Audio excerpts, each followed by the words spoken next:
guys table cover এটা order কৰিছিলোঁ আৰু আহি পাইছে আজি পাৰ্চেলটো আৰু সেয়ে আপোনালোকৰ লগত শ্বেয়াৰ কৰিছোঁ ৰিভিউটো আপোনালোকে পাব যিহেতু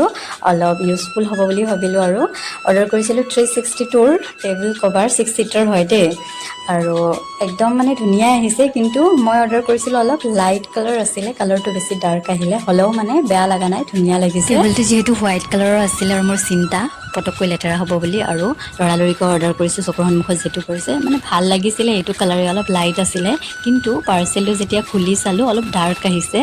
কিন্তু বেয়া লগা নাই ধুনীয়াই লাগিছে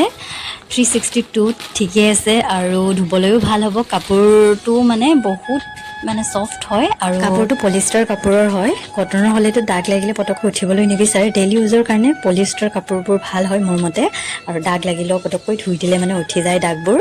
আপোনালোকক যদিহে ভাল লাগিছে তেনেহ'লে একদম কম প্ৰাইচৰ ভিতৰতে আছে 362 ডেইলি ইউজৰ কাৰণে বহুত ভাল হ'ব অকল মানে প্ৰব্লেম আছে যদি কালাৰটোৰ সৈতে যিটো মানে দেখুৱাইছে সেইটো কালাৰ অহা নাই বাকী মই চব ঠিকেই পাইছোঁ